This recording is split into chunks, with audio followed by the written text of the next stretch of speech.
Welcome to Sleepy Time Stories. Hello, my dear friends. The night before everything changed, October 11th, 1492. Somewhere in the Atlantic Ocean, 3 wooden ships creak and groan in the darkness. The Santa Maria, the Pinta, the Niña, each one barely longer than a tennis court, filled with 90 men who are equal parts terrified and exhausted. The smell is overwhelming. 33 days of unwashed bodies, rotting food stores, villager water sloshing in the holds, salt spray coats, everything. The wood, the ropes, the men's faces. Some are praying, others are plotting mutiny. Most are just staring into the blackness, wondering if they're sailing toward the edge of the world. Christopher Columbus stands on the deck of the Santa Maria, watching for signs. Any signs? Birds, floating debris, changes in the water. Anything that might indicate land is near. His crew has been threatening to turn back for days. The promised riches of Asia feel like a fever dream now. He's already lied about how far they've traveled, keeping 2 sets of logs, one real, one fake, because the truth would have caused a mutiny weeks ago. Nobody on these ships knows what's about to happen. Not Columbus, not his crew, not the captains of the other vessels. They think they're on their way to Japan, maybe China. They're not. In a few hours, a lookout named Rodrigo Driana will spot a white cliff shining in the moonlight, and everything, absolutely everything, will change. Here's the thing, though. What we've been taught about October 12th, 1492, is mostly mythology. The brave explorer discovering a new world, the beginning of progress in civilization. It's a story that's been polished and simplified until it barely resembles what actually happened. The real story is stranger, darker, and infinitely more complex than the version in your history textbooks. What if I told you that Columbus died thinking he'd reached Asia? That he never understood what he'd actually stumbled upon? What if the discovery wasn't a discovery at all, but a collision of 2 worlds, each one utterly incomprehensible to the other? What if the most important consequences of this moment weren't the things anyone intended, but invisible biological forces that would kill more people than every war in human history combined? If you're using this to fall asleep, that's exactly what this is for. So maybe subscribe and tell me in the comments where you're watching from and what time it is. I always check, and it's wild seeing Singapore at sunrise, Seattle at midnight, Sao Paulo at dawn, all listening to the same story. Tonight we're going back to 1492, but not the version you learned in school. We're going to experience what really happened when those ships made landfall. The smell of it, the confusion, the immediate misunderstandings that would echo through centuries. We're going to meet the Taino people who had built a complex civilization across the Caribbean and who had absolutely no concept that their entire world was about to end. We're going to follow Columbus through his increasingly delusional Caribbean wanderings. Watch him establish the first colony that would mysteriously vanish. See him return to Spain as a hero, while setting in motion one of history's greatest tragedies. But more than that, we're going to explore the invisible revolution, the Columbian Exchange. How horses, wheat, and cattle cross west, while potatoes, tomatoes, and syphilis crossed east. How smallpox and measles, diseases the Taino had never encountered, would accomplish what armies couldn't. How this single moment would reshape the biology of the entire planet. The night of October 11th, 1492, was the last night the world was separate. 2 hemispheres that had evolved independently for over 10,000 years, each with their own crops, animals, diseases, and destinies. In a few hours, they would collide, and nothing, not in Europe, not in the Americas, not anywhere, would ever be the same. So settle in. Get comfortable.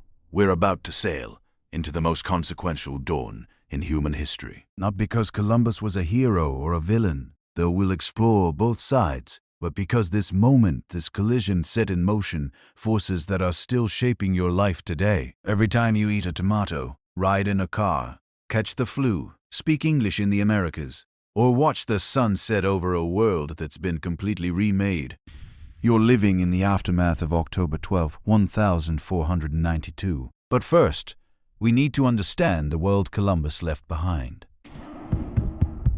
Because you can't grasp what happened in the Caribbean without knowing what Europe was in 1492. And it wasn't what you, the world Columbus, left behind. Europe in 1492. Think.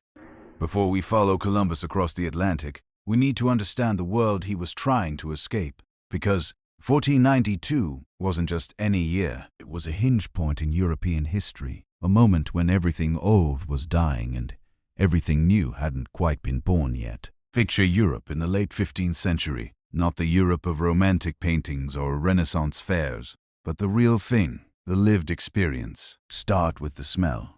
Most cities reek of human waste, animal manure, and industrial pollution from tanneries and dye works. The Black Death had killed somewhere between 1/3 and half of Europe's population just 140 years earlier. Some regions still hadn't recovered. Walk through parts of the countryside and you'd find abandoned villages, fields gone back to forest, churches with no congregations. The plague had changed everything. It had shattered the medieval economic system, killed the labor surplus that had kept peasants cheap and lords wealthy. Survivors found themselves with options their grandparents never had.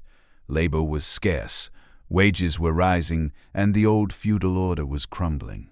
This created opportunity for some, terror for others. The established powers, the nobility, and the church could feel their authority slipping. They responded the way threatened powers always respond, with violence, with repression, with desperate attempts to reassert control through force. Spain, in 1492, was the epicenter of this reactionary fervor.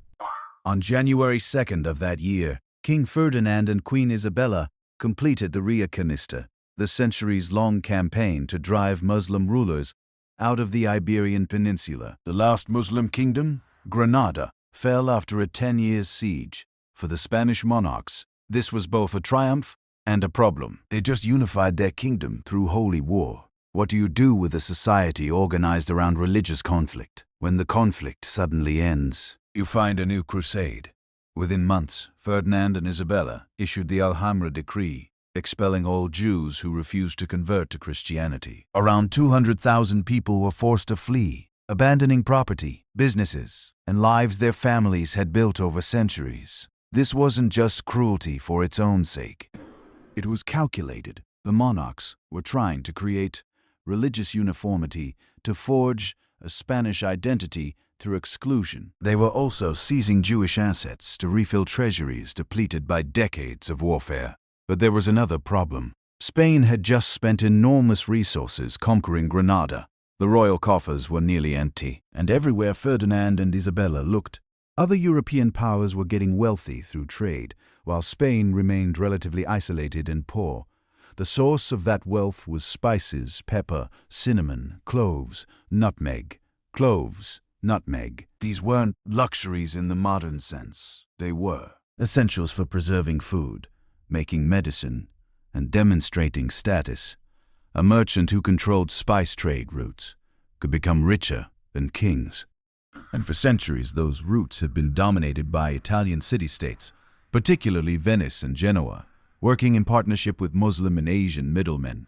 Spices came from the East Indies, modern-day Indonesia, traveled through complex networks of traders across the Indian Ocean, up through the Middle East, and finally to European markets. Each middleman took a cut. By the time pepper reached a European table, it might cost 30 or 40 times what it sold for in its place of origin. European monarchs were obsessed with finding a way around this system. If you could establish a direct route to Asia, bypassing the middlemen, you could flood European markets with cheap spices and become fantastically wealthy. Portugal had been working on this for decades, sending expeditions down the coast of Africa, slowly mapping a route around the continent toward India. Enter Christopher Columbus, born Christopher Colombo, in Genoa, around 1451. He was the son of a wool weaver, not nobility, not even wealthy merchants, just skilled tradesmen trying to make a living in a competitive city. Nothing about his background suggested he would change the world. He went to sea young, probably in his early 20s, working on merchant vessels in the Mediterranean. He learned practical navigation, how to read winds and currents, how to manage crews. He also learned something more dangerous. He learned to dream big. Somewhere along the way, Columbus became obsessed with an idea. Instead of sailing east to reach Asia, what if you sailed west?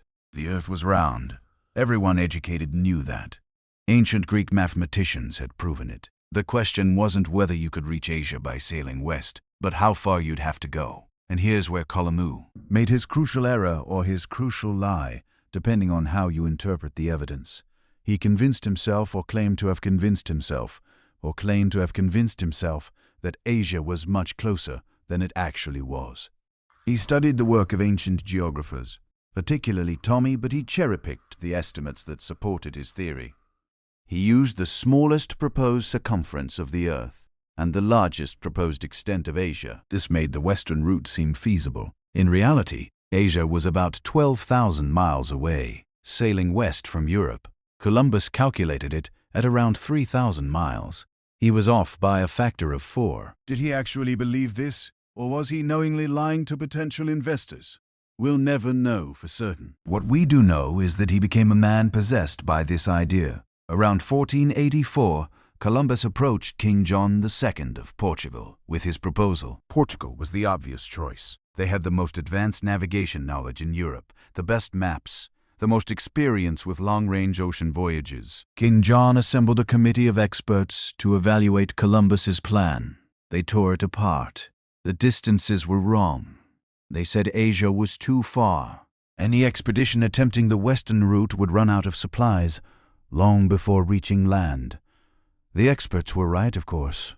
If the Americas hadn't existed, Columbus and his crew would have died at sea. King John rejected the proposal. Columbus tried England next, sending his brother Bartholomew to petition King Henry VIII. Another rejection, he approached France. Nothing. For nearly a decade, Columbus traveled Europe trying to convince someone, anyone, to fund his impossible voyage. Most potential sponsors thought he was either deluded or lying. But Columbus had one thing going for him. Desperation, not just his own, but Europe's. The fall of Constantinople to the Ottoman Turks in 1453 had disrupted traditional trade. At routes even further, the Portuguese route around Africa was taking decades to develop and was far from certain. There was a tiny chance, a lottery ticket, that Columbus might be right or that he might discover something unexpected along the way. Ferdinand and Isabella initially rejected him, too. This was around 1486, and they were focused entirely on the war for Granada. But Columbus was persistent.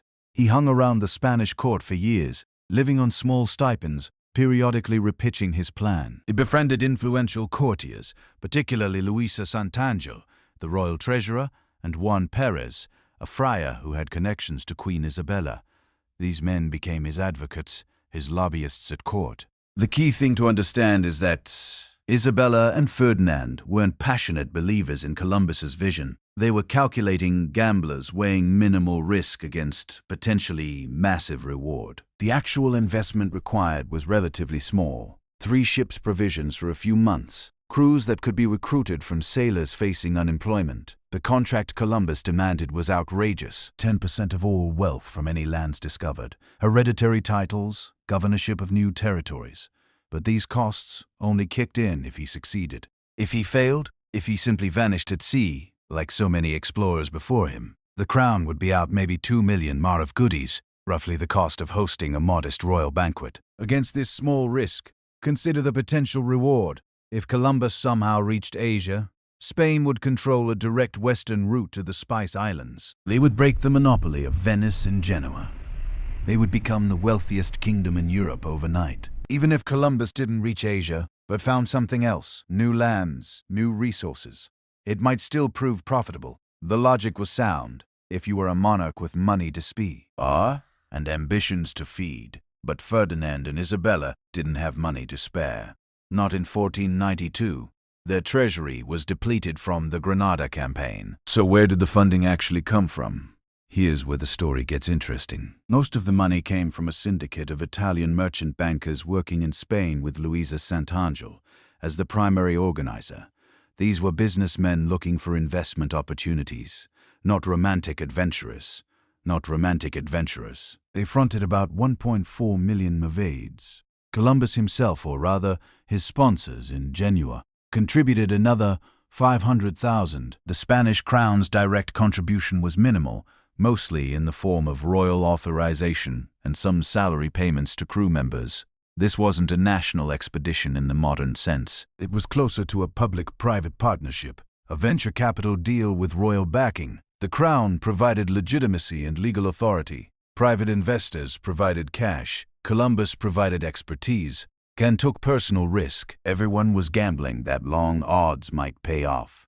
On April 17, 1492, Ferdinand and Isabella signed the capitulations of Santa Fe, the contract granting Columbus his titles and percentages in exchange for his service. On August 3, just 7 months after the fall of Granada and 4 months after the expulsion of the Jews was ordered, 3 small ships sailed from the port of Palos. Columbus was 41 years old. He had spent nearly a decade begging for this opportunity. He was deeply in debt, personally and financially committed to an idea that most educated people thought was nonsense. He was carrying letters of introduction to the Great Qin of China, a ruler whose dynasty had actually ended 120 years earlier. He had maps showing Japan about where the Caribbean actually is, and he was sailing into an ocean that Europeans had barely explored, heading toward a continent they didn't know existed. In technologies and diseases that would reshape human history, none of which he intended or understood. But before we follow him across that ocean, take one more look at the Europe he was leaving behind. A continent scarred by plague and war, societies organized around religious exclusion and rigid hierarchies, economies desperate for new sources of wealth, technologies just advanced enough to cross an ocean, but not advanced enough to understand what they would find. Columbus wasn't a hero setting out to discover a new world. He was a stubborn, possibly delusional entrepreneur who had finally convinced risk-tolerant investors to fund his questionable business plan. He was a man of his time, shaped by its assumptions and blind spots, pursuing those that made sense in 1492, but would look horrifying through any modern lens. The 3 ships that left Palos carried about 19 men total. Within a generation, the civilizations those men encountered would be devastated. Within a century, the world's population centers would shift, its ecosystems would be transformed, and the modern global system would begin taking shape. But none of that was intentional. None of it was planned. It just happened because Columbus was wrong about geography, right about seamanship, and lucky enough to run into a continent he wasn't looking for. Now let's follow those ships west into the unknown. August 3rd, 1492. 3 ships slip out of Palos de la Frontera in the pre-dawn darkness. Not because Columbus wanted drama, but because he needed to catch the morning tide. The Nenana, the Pinta, and the Santa Maria. You've probably heard they were tiny, barely sea-earthy vessels that made the crossing miraculous. That's not quite right. The Santa Maria was about 58 feet long. That's roughly the length of a modern bowling lane. The Nenina and Pinta were smaller, maybe 50 feet. But here's what matters. These weren't little pleasure boats. They were working cargo vessels, designed to handle the rough Atlantic crossing to West Africa and back. The Santa Maria was now a cargo carrier, built to haul wine barrels and grain. The Nenina and Pinta were caravels, faster, more maneuverable, better suited to exploration. Columbus didn't pick them because they were small. He picked them because they were proven Atlantic vessels, because their owners were willing to make the trip, and because the Spanish crown was funding this expedition on a budget that would make a modern accountant weep. But the real story isn't the ships. It's the 90 men aboard them. This is where the myths really break down. You might imagine Columbus sailed with a crew of criminals, convicts released from prison cells, to man his desperate voyage into the unknown. That's partially true, but it misses the bigger picture. Yes, there were 4 men who'd been granted royal pardons in exchange for joining the expedition. 4 out of 90, the rest professional sailors, most of them from the Palos region, recruited through a combination of royal decree and good old-fashioned peer pressure. The Pins brothers, Martin Alonso and Vicente Yans, were respected local ship captains who brought their own crews. Their involvement wasn't charity. They saw opportunity, potential profit, from whatever trade routes or territories Columbus might discover.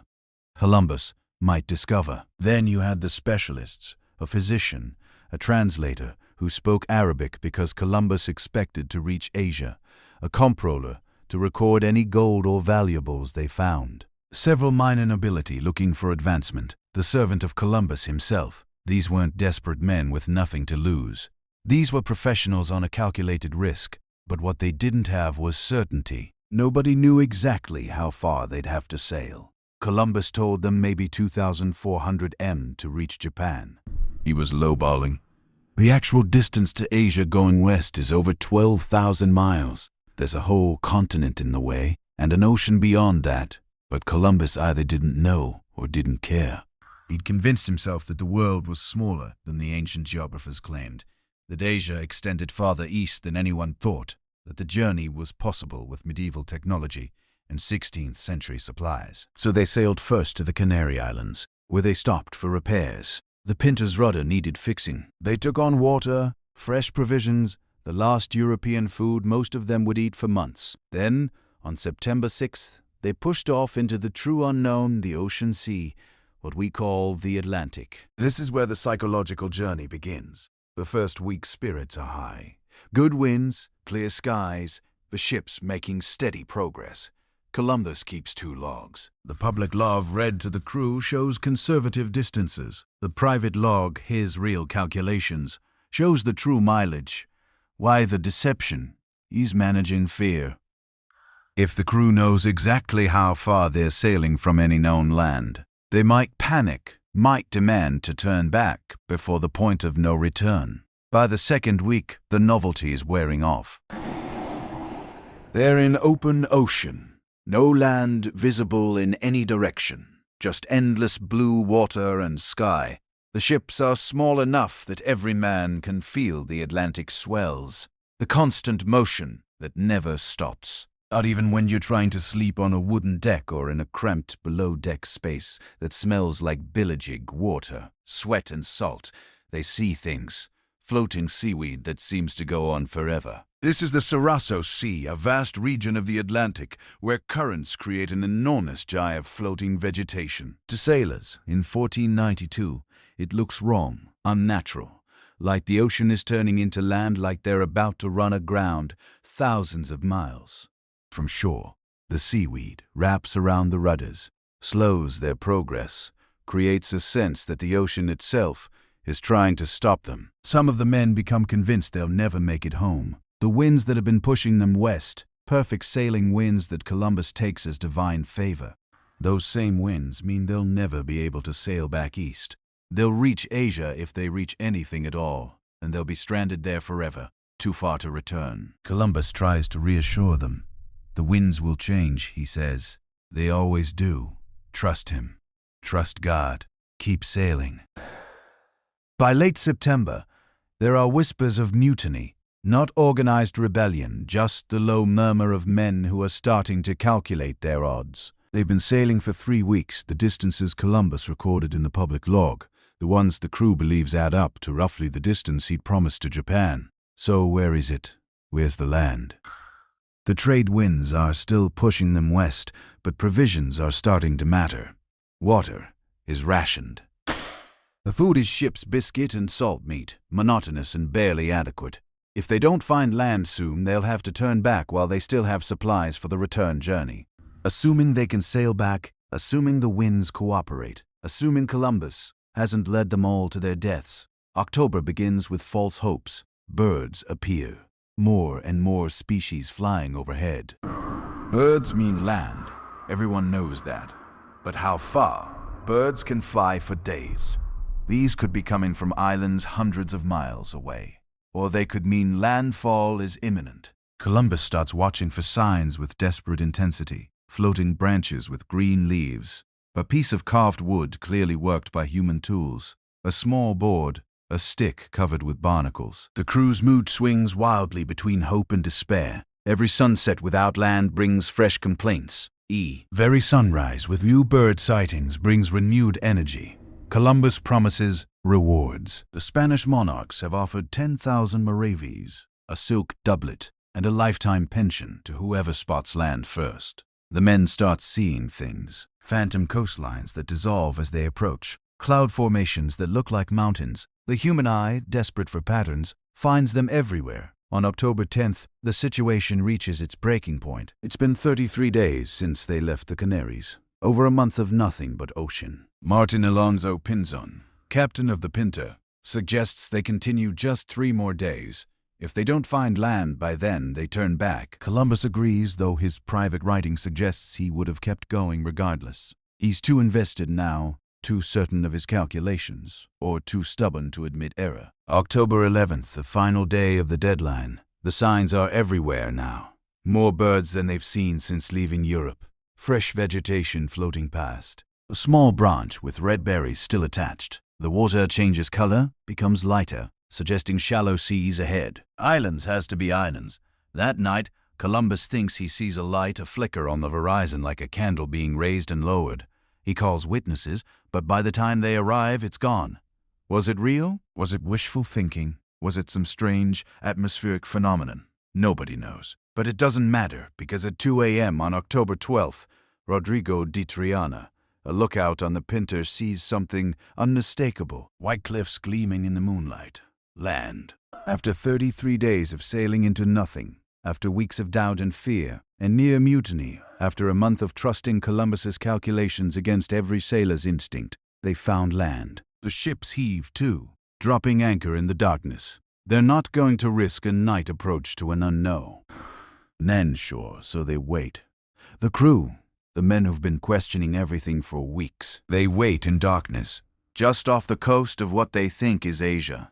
They don't know they've discovered a continent that will change everything. They don't know they're anchored off an island whose inhabitants have been living there for centuries. They don't know that come morning, 2 worlds that have existed in complete isolation for over 10,000 years are about to collide. They just know they found land, they survived, and whatever comes next, at least they're not going to die at sea. At 2 a.m. on October 12, 1492, a sailor named Rodrigo Triana was probably fighting sleep at his post on the Pinta.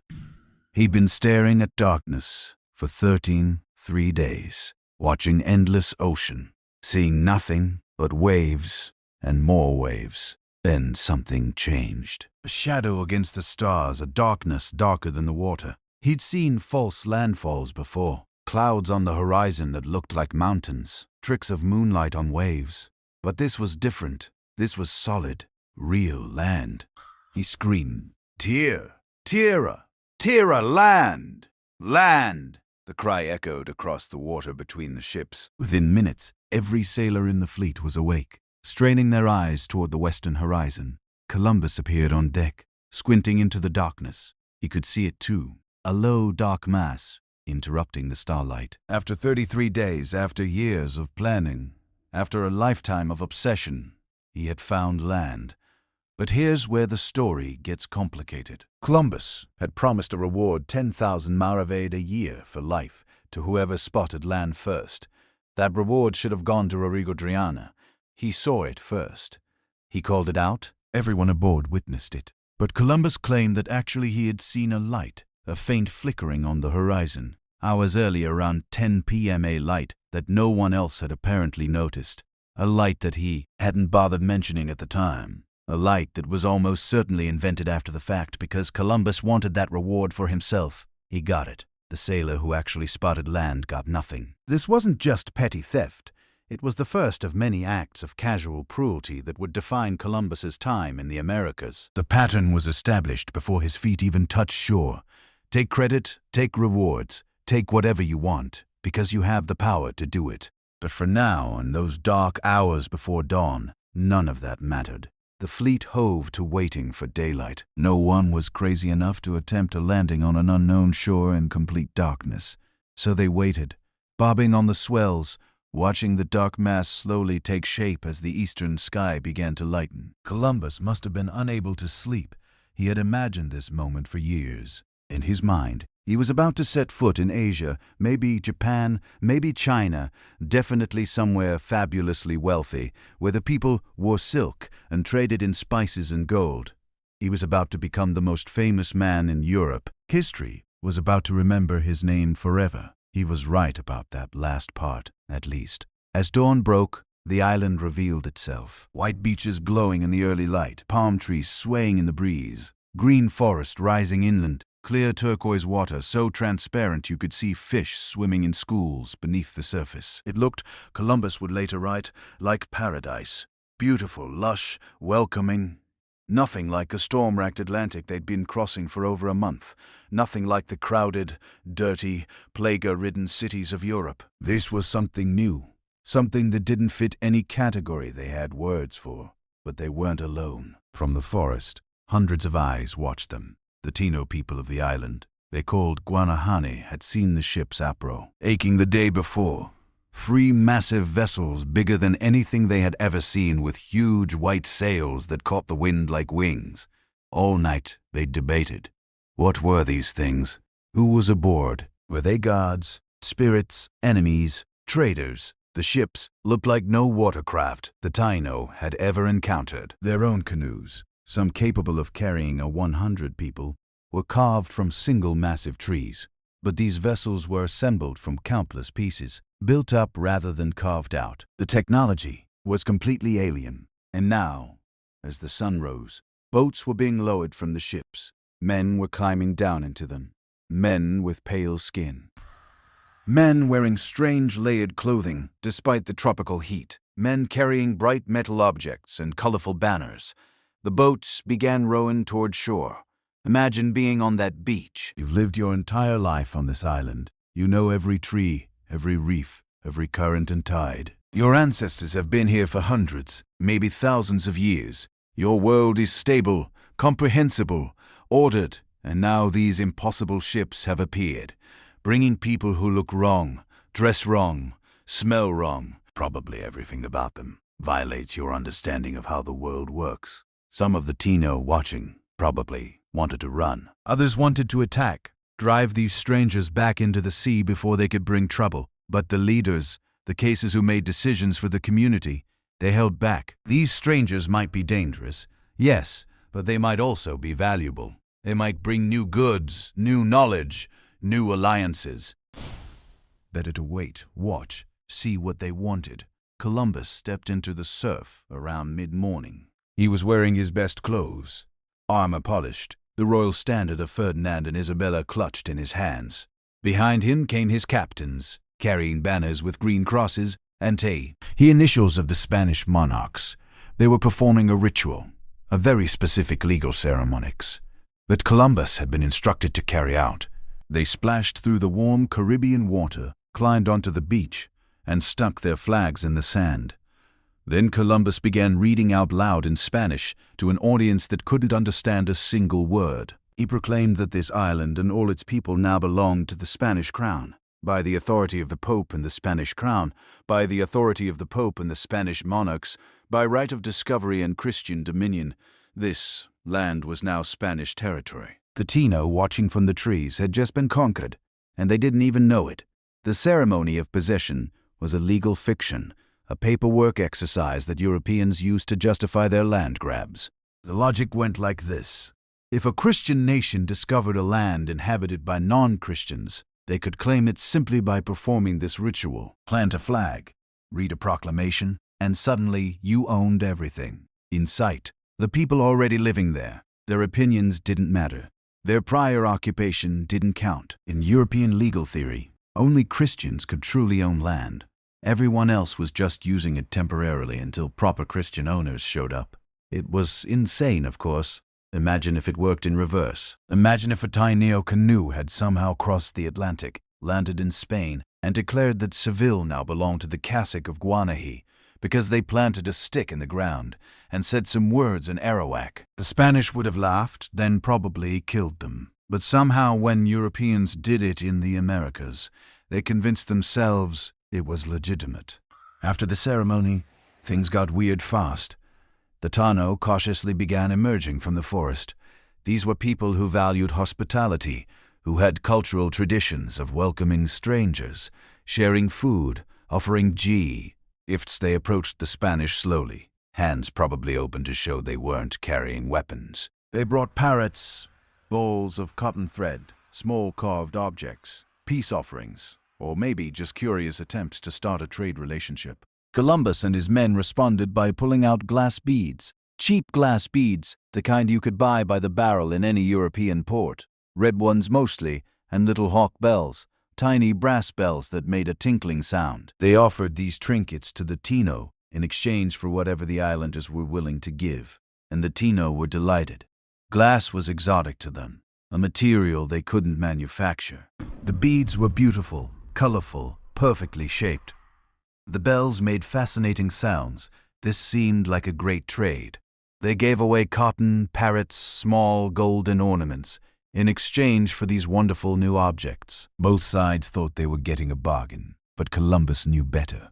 He knew exactly what he was doing. In his journal that night he wrote that these people would make excellent servants, that they could easily be converted to Christianity and put to work, that they seemed to have no weapons worth mentioning, and could probably be conquered with just 50 men. He noted carefully that some of them wore small gold ornaments and were eager to trade for worthless trifles. Gold, that was what mattered. These people had gold, and they were willing to give it away for glass beads. He also wrote that they seemed generous, gentle, and peaceable, that they shared everything they had without hesitation, that they appeared to live in a kind of innocent paradise, without weapons or warfare or malice. You can almost hear him calculating.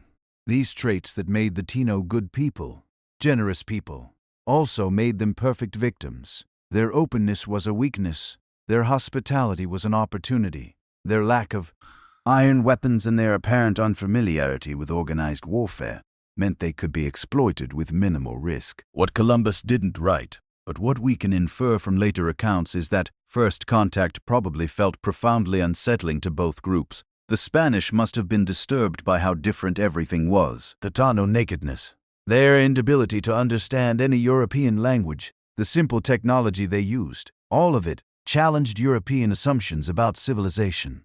These people didn't fit neatly into any category. They weren't Muslim, weren't Asian, weren't African. They were something entirely outside European experience. And the Sino must have been equally confused. These pale strangers wore layers and layers of clothing in the tropical heat. They had amazing metal tools that could cut through wood like it was soft clay. They had weapons that made loud noises and could kill from a distance. But they also seemed incompetent in basic ways. They didn't know which plants were edible, couldn't navigate a canoe properly, appeared to have no understanding of the local environment. They were simultaneously impressive and helpless, powerful and vulnerable. Neither group fully understood what was happening. Columbus thought he was in Asia, beginning a trading relationship with subjects of the Great Khan. The Tino thought they were welcoming strange visitors who would eventually leave, probably after trading for a while. Both were catastrophically wrong. This wasn't a trade relationship beginning. This was a collision between worlds, the first moment of a conquest that would destroy the Taino people within 2 generations and transform the Americas forever. But on that October morning, with the sun warming the beach and trade goods changing hands and everyone smiling, despite understanding nothing, the other side said, it probably felt peaceful, hopeful even.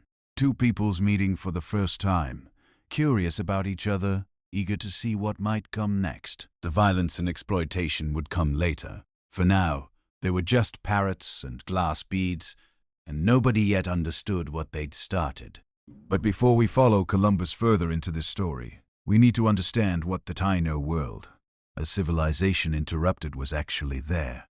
Not the fantasy islands he imagined. Not the outskirts of Asia he believed he'd found, but the real place, the real people, the civilization that had been building itself over 1,000 years before 3 Spanish ships appeared on the horizon. The Caribbean islands weren't empty. They weren't primitive. They were home to somewhere between 1 and 3 million people, depending on which estimates you trust. The Tino, as they called themselves, meaning good or noble people. And they had created something remarkable across these scattered islands. Not a single unified empire like the Aztecs or Inca, but something more subtle, a network of chiefdoms connected by kinship, trade, and shared culture that stretched from Cuba to Puerto Rico, from Hispaniola to the smaller islands of the Lesser Antilles. Think about what that meant. These weren't isolated tribes living on individual islands with no contact. The Tino were master seafarers. They built canoes, some large enough to hold 50 people, carved from single massive tree trunks. Saber trees, cotton trees, which they considered sacred, the dwelling places of ancestral spirits. They would hollow these giants using controlled fire and stone tools, a process that could take months. The result was ocean-going vessels capable of traveling hundreds of miles between islands. And they did travel constantly. Archaeological evidence shows trade goods moving across enormous distances. Special types of stone for making tools only found on certain lands showing up hundreds of miles away. Shell ornaments crafted in one location appearing in graves on distant islands. Pottery styles spreading and evolving as groups shared techniques and designs. This wasn't random drift. This was systematic exchange. Networks of kinship and obligation that kept the islands connected. When you were born, Taino, you weren't just part of a village. You were part of a lineage that probably had relatives on half a dozen islands. Marriage alliances connected chiefs across vast stretches of water. If your island got hit by a hurricane and destroyed your crops, you had cousins 3 islands away who would help you survive until the next planting season. It was a meta-population structure just like those ancient humans during the bottleneck, except the Taino had done it deliberately. They had engineered a civilization that could survive Caribbean storms, droughts, and disasters by spreading their people across the water. Their daily life was sophisticated in ways Columbus never recognized. You saw them as simple because they didn't wear much clothing in the tropical heat and didn't have metal tools, but simplicity isn't the same as primitive. The Taino had developed what anthropologists call intensive horticulture, a system that could feed large populations without the environmental destruction of European-style agriculture. Their main crop was cassava, also called yucca, a starchy root that could grow in poor soil and withstand drought better than most grains. But cassava is naturally toxic. It contains cyanide compounds that will make you sick or kill you if you don't process it correctly. The Taino had figured out complex preparation techniques. They would grate the root, squeeze out the poisonous juice using woven strainers called sabans, then dry the remaining flour and bake it into bread. This bread, called cassab, could last for months without spoiling, perfect for island life, where storms could destroy fresh crops without warning. They also grew sweet potatoes, beans, peppers, peanuts, and pineapples. They planted in mounded fields called kanukos, which improved drainage and created microclimates that let them grow multiple crops in the same space. They weren't just farming. They were practicing what modern agronomists would call permaculture, creating sustainable food systems that enriched rather than depleted their environment. And they had time for art, so much art. The Taino created elaborate ceremonial objects carved from stone, shell, and wood. Their spiritual objects that represented gods and ancestors, were crafted with incredible skill. Some small enough to carry, others massive stone figures that required coordinated effort to create and move. These weren't idle decorations. They were the center of Taino religious and political life, because Taino society was deeply spiritual in ways that Europeans couldn't quite grasp. They believed in a world filled with invisible powers, spirits that inhabited everything from the great saber trees to the smallest stream. The demi were physical representations of these powers, objects through which the spiritual world could communicate with the living. Chiefs kept the most powerful consulted them before important decisions, used them in ceremonies that reinforced their authority. Their social structure was complex and hierarchical, but not in the European sense. At the top were the caciques, the chiefs who ruled individual villages or alliances of villages. But cacique authority wasn't absolute. It was earned and maintained through generosity, spiritual power, and successful leadership. A cacique who failed his people could lose his position. The role wasn't just inherited automatically. It required demonstrated ability. And here's something that would have shocked Columbus if he'd understood it. Taino society had significant roles for women in ways that European society didn't. Women could become cases. Not often, but it happened. Female chiefs led villages and commanded respect. More commonly, women held important positions as spiritual leaders, as shamans called Bas, who could communicate with the spirit world and cure diseases. Taino cosmology was elaborate. They had creation myths that explained the origin of their people and their islands. In one story, Humans emerged from caves in the earth, led out into the world by a great ancestor. The sun turned some of these first humans into trees and birds and animals. Those who remained became the Tino. Another myth told of how the islands themselves were created when a great gourd containing the waters of the world was broken, flooding the land except for the highest mountain peaks, which became the Caribbean islands. They believed in an afterlife, a paradise called Koi Bay, where the souls of the dead went to feast and dance forever. The dead weren't gone. They remained present, accessible through ritual and through the Z's.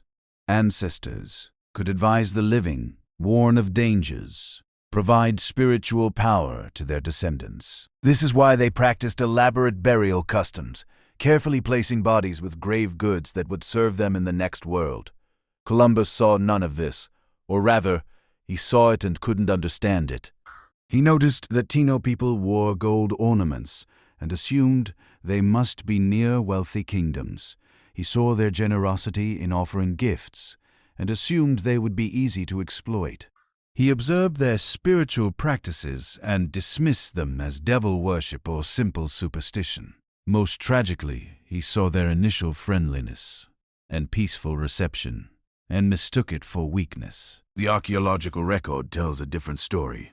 Taino settlement show signs of sophisticated social organization, large plaza areas for ceremonies and ball games. Yes, they had ball games with rubber balls and formal courts, specialized structures for chiefs and spiritual leaders. Evidence of craft specialization, with some villages focusing on pottery, others on stone carving, others on creating shell ornaments for trade. This was a civilization with division of a labor, with artists and specialists, with enough surplus production to support people who didn't directly produce food.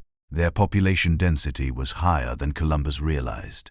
Some estimates suggest Hispaniola alone held over 1 million people. The islands weren't pristine wilderness. They were carefully managed landscapes where humans had lived for centuries, shaping the environment through controlled burning, selective planting, and careful resource management. And they had history, centuries of it, stories passed down through generations about legendary chiefs.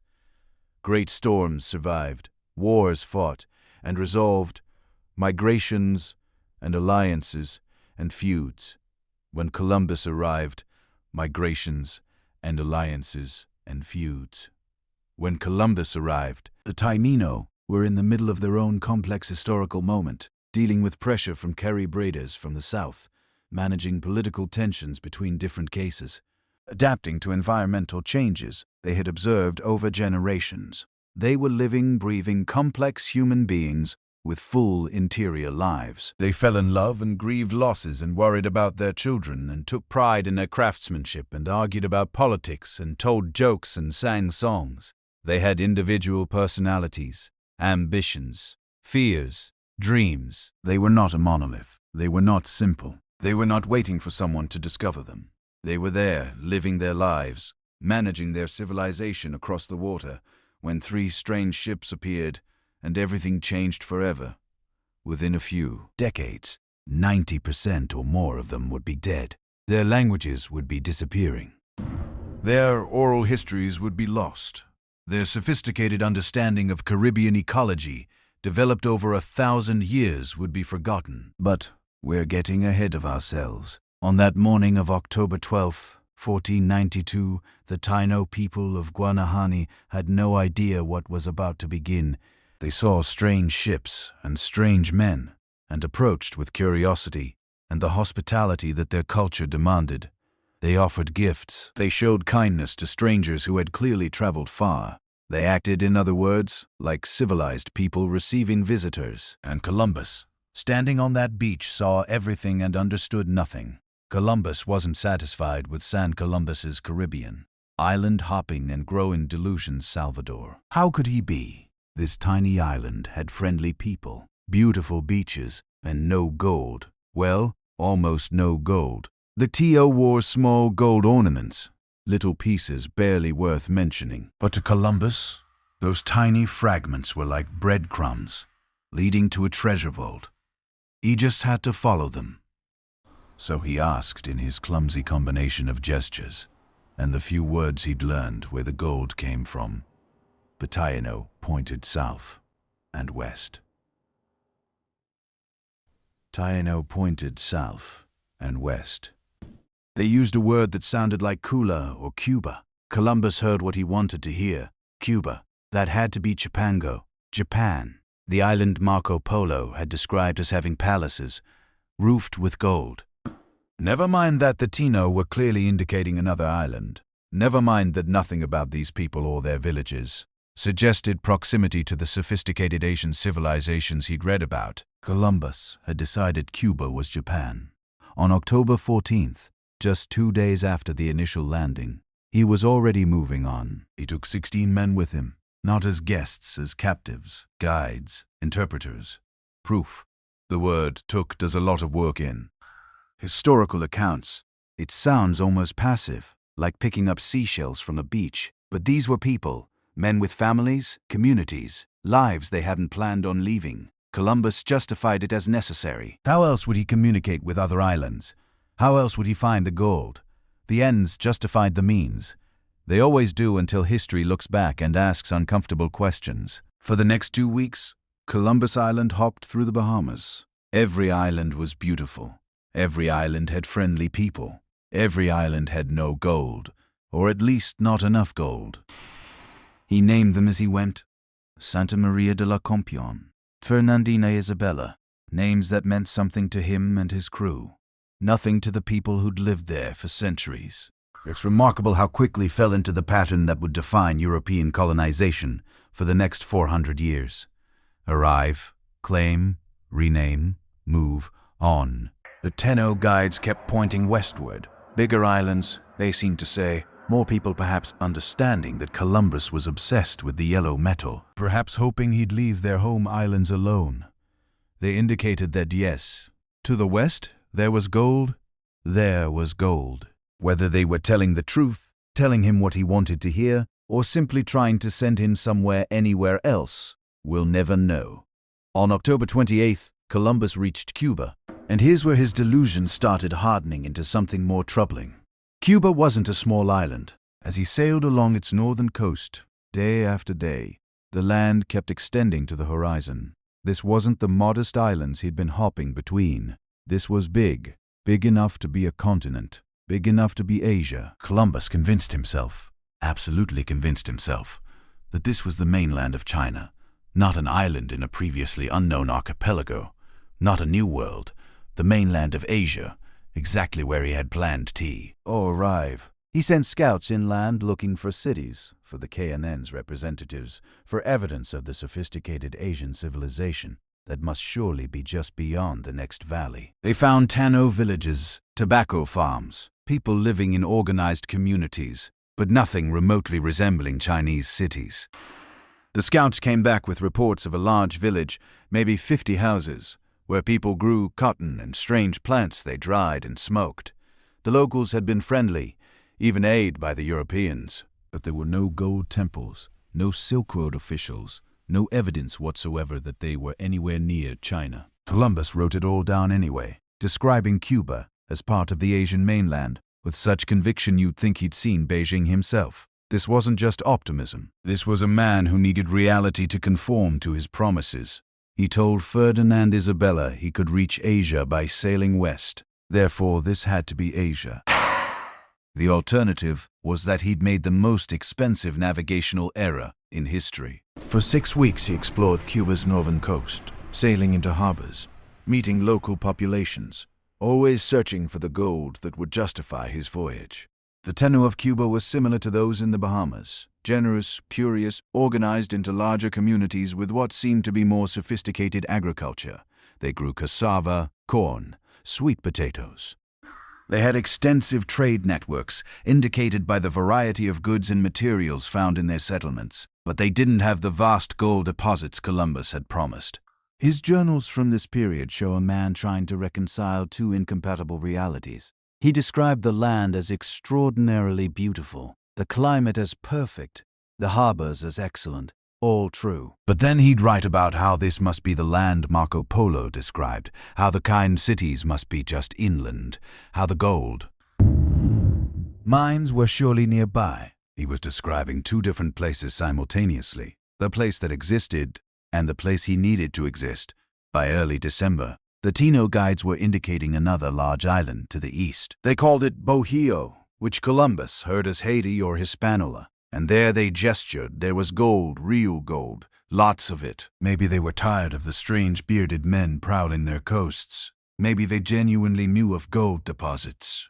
Maybe they were just telling the increasingly frustrated admiral what he clearly wanted to hear. Columbus sailed east, and on December 6, 1492, he reached the island that would become the center of Spanish colonization in the Americas. Hispaniola was different from the start. Larger than Cuba, with more varied terrain, mountains visible from the coast. And the Taino here did have more gold. Not mountains of it, not palaces roofed with it, but visible amounts. People wearing gold jewelry, gold dust in streams, small mines where they extracted the metal. Columbus's mood transformed. Here, finally, was evidence he could take home. Evidence that these islands had resources worth exploiting. He wrote with renewed enthusiasm about the rivers that must surely contain gold, the mountains that certainly hide gold mines, the people who undoubtedly know where much more gold can be found. His certainty had returned, but it was based less on evidence than on necessity. The relationship with the Tino of Hispaniola started like the others. Friendly exchanges, gifts traded, mutual curiosity. But there was an edge now. Columbus was asking more insistently about gold. His men were ranging farther inland without permission. The guides they'd taken from other islands couldn't go home, and Columbus was writing in his journal about how easy it would be to conquer these people, how a small force could subjugate the entire island. The delusion was complete now. He'd convinced himself he was in Asia, that these islands were outposts of the great Khan's empire. That vast wealth was just waiting to be claimed. He'd stopped seeing what was actually there. A thriving Caribbean civilization, complex societies adapted to their environment over millennia, people with their own systems, values, and ways of life. Instead, he saw resources, opportunities, souls to be converted, and labor to be exploited. His men were getting restless, too. Months at sea, promises of gold, finding only small amounts. Some were sick, all were tired. The adventure was wearing thin, becoming work, becoming something more ominous. They'd crossed the ocean to get rich, and so far the biggest achievement was not dying and planting flags on islands that didn't need their flags. Then, on Christmas Eve, 1492, exhausted from weeks of exploration along Hispaniola's northern coast, Columbus did something uncharacteristic. He went to sleep, leaving a cabin boy at the helm of the Santa Maria, the flagship, the largest vessel in his fleet. Left in the hands of an inexperienced boy, while the crew slept. Professional sailors didn't do this. But Columbus was tired, stressed, living in the gap between what he'd promised and what he'd found. What happened next would change everything, though nobody knew it yet. The Santa Maria, drifting in calm waters, ran aground on a coral reef. On Christmas morning, 1492, Columbus woke up to disaster, and like everything else on this voyage, he'd find a way to see it as providence. Picture the scene. It's Christmas La Navidad, the first colony, and its mysterious fate morning, 1492. But there are no churches here, no bells, no snow, just warm air, thick with the smell of salt and wet timber, and the sound of waves hitting a sandbar they shouldn't have hit. In the darkness of the night before, Columbus's flag, the Santa Maria, had drifted onto a reef off the coast of what is now northern Haiti. Not in some dramatic storm, just a quiet, almost lazy disaster. A dozing helmsman, a current no one quite understood. A slow, grinding sound in the dark wood on coral. By the time the sun rose, the ship that had carried him across the Atlantic was finished. The hull was stuck fast. The timbers were starting to twist. The ship would never sail again. On most voyages in the 15th century, this would have been the end of the story.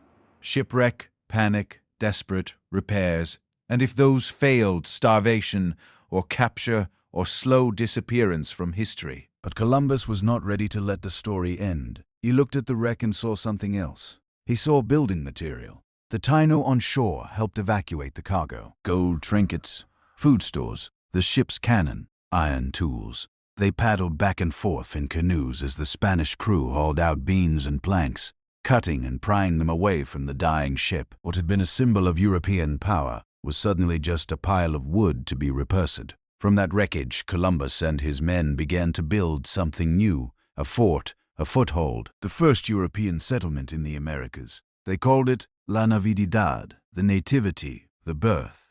It wasn't a city, not even a town. Think smaller, a palisade of wooden stakes, a few rough buildings with plank walls and thatched roofs, storage for barrels of food and trade goods, a place to keep gunpowder dry.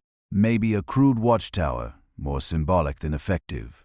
Surrounded not by empty wilderness, but by Taino villages, fields of cassava and well-ended gardens. To the Taino, who are already used to building large communal houses and organizing village life, the little wooden fort must have seemed more like a guest hut than a capital of anything. But to Columbus, this was enormous. A European outpost on the far side of the ocean. Proof he could present to his monarchs.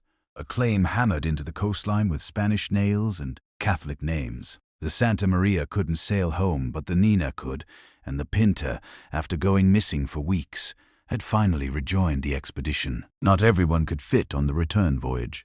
Space was limited. Political calculations were not. So Columbus made a decision. He would leave some of his men behind. We know the number 39 almost always given, with that quiet, ominous precision. Not 40, not about 36.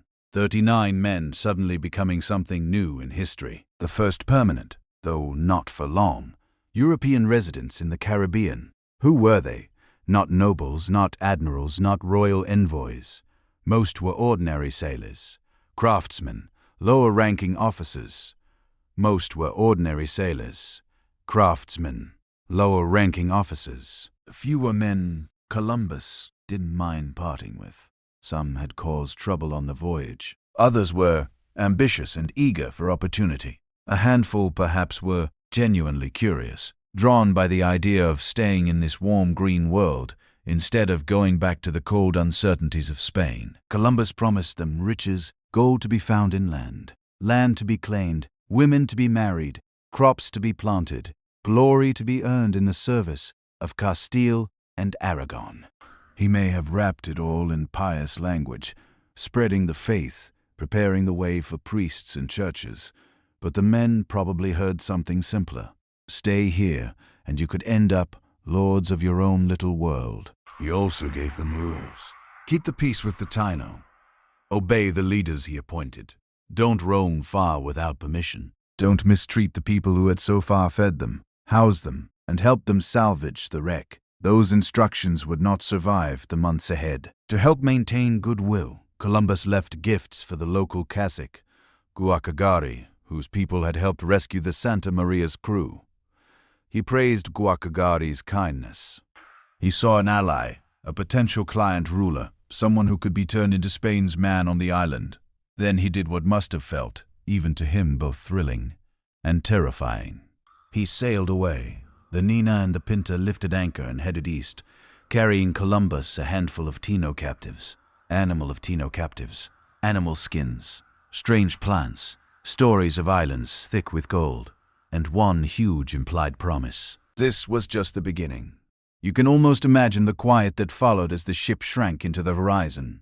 The creak of the fort's wooden walls in the heat of the afternoon, the buzz of insects, the distant laughter of Taino children. 39 men alone on an island that seemed friendly. Now, an island they didn't understand. An island that didn't need them. Back on the ships, Columbus was already rewriting events in his mind. To the Catholic monarchs, he would present La Navidad not as a desperate improvisation after a shipwreck, but as a deliberate foundation, a beachhead of Christendom. He would describe the Taina as generous, innocent, ripe for conversion. He would talk of rivers that gleamed with flecks of gold, of trees that bore strange fruits year-round, of a climate that felt like Eden. He would not, because he could not, describe what would happen next at La Navidad. No European saw it. There were no diaries from inside those walls, no official reports, only rumors and fragments gathered later, after it was already too late. What likely happened? Start with human nature. 39 men, most of them young, armed, and suddenly freed from direct supervision, surrounded by people who seemed to them unarmed and vulnerable. A community where hospitality was expected, generosity was a virtue, and social rules were completely different from anything in Castile. Temptation was everywhere. Tano women, food stores, local gold ornaments. The Spaniards had firearms, steel blades, and a belief explicitly encouraged by their leaders that they came from a superior civilization with a divine mandate. Contemporary accounts written after the fact suggest that some of the men at La Navidad quickly ignored Columbus's warnings. They left the fort. They went inland, sometimes in small armed groups, visiting other villages, demanding food, women, and gold. What had begun as a friendly alliance with Guacanagari's people may have eroded under the strain of these abuses. The Taino, by all evidence, were not passive. They had their own political rivalries, their own regional powers. Other Caciques less impressed by this new alliance with the strangers may have seen opportunity or danger. Strange men with strange weapons had appeared, making demands, ignoring customs, violating boundaries. Ignoring customs, violating boundaries. In a world where interconflicts already existed, these newcomers might have been treated as just another enemy group, one that could, if necessary, be destroyed. Disease may also have played a role. Even a handful of infected sailors could have brought pathogens no Taino immune system had ever encountered. Smallpox, measles, influenza, unknown fevers. In later decades, these diseases would devastate entire populations. At La Navidad, they might have killed some of the colonists or weakened local alliances as sickness spread and suspicions grew. Then there was internal conflict. 39 men, no women, no long-term structure, no clear path to wealth except what could be taken. Factions could form quickly. Leadership could be challenged. Mutiny or murder among the colonists themselves is not just possible. It's likely. So picture La Navidad not as a quiet, sleeping outpost, but as a pressure cooker. Frustrations building, promises of gold going unfulfilled. Tensions with nearby Taino slowly rising as news of Spanish behavior traveled along kinship networks and trade routes. Outsiders testing boundaries, insiders testing each other. By the time Columbus returned in late 1493 with a full second expedition, 17 ships this time, hundreds of men, horses, seeds, tools, priests, La Navidad was silent. The fort was in ruins, charred wood, scattered belongings, number 39 men stepping out to salute their admiral. Number triumphant stories of gold discovered and alliances sealed. Just absence. Guacanagari told Columbus that another Taino leader had attacked the fort, that his own people had been unable to save the Spaniards, that all the colonists were dead. He even showed wounds, scars that may have been real or theatrically emphasized. Was he telling the truth, or a version of it that protected his own position? Were the Spaniards killed in a single decisive attack or hunted down in small groups as they wandered too far?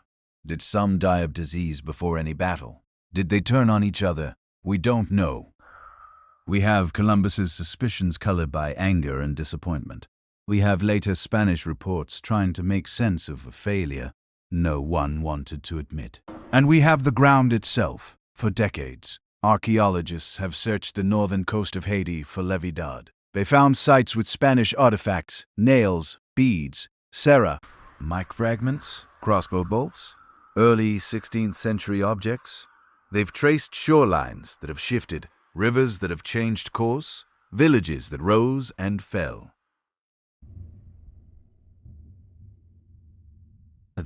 Rivers that have changed course. Some evidence points to a likely area, possibly near the modern town of Caracol. But an unequivocal, universally accepted, this is it, moment has remained elusive. Part of the mystery is erosion.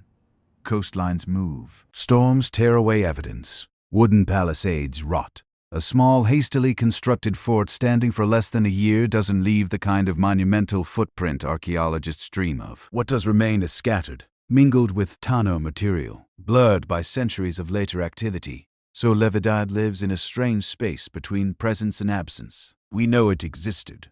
We know roughly when it was built, and when it vanished. We can outline the likely forces at work. greed, misunderstanding, disease, conflict, isolation. But we cannot reconstruct the final days with complete certainty. Was it primarily a Taino uprising against abuse?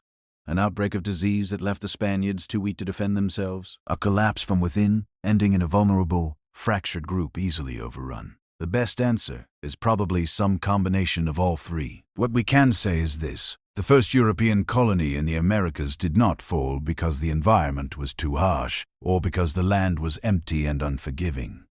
It fell in a place where people were already thriving. It fell in the middle of a living, complex society that reacted in its own ways to the sudden arrival of armed strangers.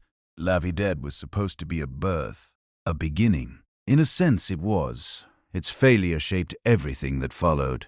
When Columbus founded his next settlement, Isabella, he approached it differently. More men, more fortifications, more direct control, far more violence. The lonely little fort built from the bones of the Santa Maria had burned, and with it, one possible path of encounter between two worlds. What rose from its ashes would be something much darker. For now, let the ruined palisade fade in your mind, the charred posts collapsing back into the earth, the last echoes of shouted arguments, and distant drums dissolving into the breath of the night sea. The ships are coming back. And this time they're not leaving. The ocean on the return to Spain. Heroes' welcome and seeds of tragedy. The way home was not the same ocean they had crossed in September. On the westward journey, the Atlantic had been strangely gentle, almost suspiciously calm. On the way back, it seemed to remember what it was. The winds howled. The waves rose like dark walls. The fragile wooden ships that had carried them into history were suddenly just pieces of timber in a vast, indifferent machine of water and air. Columbus left the Caribbean in January 1493. The Santa Maria was gone, wrecked on the shores of Hispaniola. The men left behind at La Vidad were a gamble he hoped he wouldn't regret. He sailed in the Nina with a damaged Pinta, limping alongside. For a while, the winds were kind. Then, in February, the Atlantic turned. Picture this: a winter storm rolling off the North Atlantic before satellite forecasts, before barometers, before anyone even knew how big the ocean truly was. The sky thickens. Clouds stack like layers of iron. The wind shifts, rises, twists. The waves grow until the ships are climbing and falling like toys on a restless giant's chest. The fleet is separated. The Pinta vanishes into sheets of rain and foam. On the 9, sailors pray, vomit, lash themselves to anything solid. The masts groan, the hull cacks as the ocean tries to peel it apart plank by plank. Columbus, who had bet everything, his reputation, his life, his soul, on this voyage now had to face a simple, brutal truth. If the Atlantic swore, allowed them here, the discovery would vanish with them. No charts, no maps, no written testimony left behind in Europe. Just a few carved crosses on Caribbean shores and some half-remembered stories among the Taino. So he did something that tells us as much about his mind as his courage. In the middle of a storm that could kill them all, he sat and wrote. He wrote letters. He wrote reports. He wrote lists of islands, descriptions of peoples, promises of gold, and souls to be converted. He sealed some of these documents in barrels and threw them into the sea. Messages in a bottle designed not for rescue, but for legacy. If the 9 sank, maybe the ocean would wash his words ashore in Portugal, in Spain, somewhere. Maybe some fisherman would open a salt-stained barrel and find the birth certificate of Europe's new age. He survived. The Nina, battered but intact, made landfall in the Azores, then Portugal, then finally Spain. The Pinta, driven off on its own by the storm, had also survived, arriving separately. The ocean had tried to erase the story. It failed. The story reached shore, and almost immediately that story began to mutate. Columbus's letters moved fast. One of them, addressed to the Spanish monarchs, but quickly copied and translated, shot across Europe like an early modern viral post. Printers in Barcelona, then Rome, then Basel and Paris, turned it into pamphlets. Within months, people who had never seen the sea were reading about islands where the trees stayed green all year, where the air was soft and warm, where the people went mostly naked and seemed to lack iron horses and crucially serious weapons. The letter was part observation, part advertisement, part sales, pitch. He described the Tenno as generous, open, easy to command. He noted that they had no steel, no cavalry, no apparent organized armies. He talked about gold, always the gold, though he had seen more hints than actual veins. He described the land as fertile, the harbors as excellent, the opportunities as limitless. He called the places he had reached the Indies, still insisting he had found the fringes of Asia. But to the European imagination, something else began to form. A new world, not new in any real sense. The Americas had been peopled for tens of thousands of years, but new to the maps, new to European greed, new to kings, merchants, and priests who saw in his words a blank page waiting to be written on. By the time Columbus reached Spain in March 1493, his own narrative was already circulating without him. The arrival in Barcelona felt like a stage play he had unknowingly been cast in. Ferdinand and Isabella were not in Seville or Palos or wherever a modest sailor might usually report in. They were in Barcelona presiding over affairs of state, celebrating the completion of the Reconquista, basking in the glow of having driven the last Muslim kingdom from the Iberian Peninsula barely months before Columbus had sailed. So the court moved slowly ceremonially toward this new marvel. News had prepared them. The storm-surviving admiral had returned with tales of lands beyond the Western Sea. He had not just words, but proof. He brought parrots with feathers like shards of jungle sunlight. He brought curious woven cotton textiles, strange plants, perhaps a sliver of gold, a few pieces of worked metal. But most powerfully, he brought people, Taino men taken from their islands, dressed now in European fabrics. Their hair may be trimmed, their ears no longer hearing the soft surf of Caribbean beaches, but the echoing stone of Spanish courtyards and cathedrals. They were presented almost as living trophies, evidence that the stories were true. "Look," the message said, "here are the inhabitants of the lands beyond the sea. The Indians, proof in human form. In Barcelona, the sea. The Indians, proof in human form. In Barcelona, the air." I walked at the head of processions. Chroniclers described them as exotic, gentle, bewildered curiosities among the fur robes and glittering armor of the Spanish nobility. Some were baptized, some were given new names. Some tried to communicate in gestures and fragments of words to men who were not really interested in understanding them as equals. The Taino bodies in that courtyard were treated as signs of royal favor, of divine providence, of opportunity. To many watching, the cruelty was invisible. They saw wonder, not abduction. Columbus knelt at the feet of Ferdinand and Isabella. He described his voyage, his islands, his Indians, his belief that these were the outer skirts of Asia, or at least lands off its eastern shores. He promised more. More islands, more people to convert, more gold to finance kingdoms and cathedrals. The monarchs listened. They had just finished a centuries-long war. Their armies were idle. Their coffers were not as full as they wished. Their rivals, Portugal above all, were already rich from African gold and Indian Ocean trade routes. Here was a sailor offering a shortcut to the riches of the East, bypassing Portuguese-controlled waters, and he came back not just by words, but by living evidence. The reception in Barcelona was choreographed to send a message outward, as well as inward to their nobles.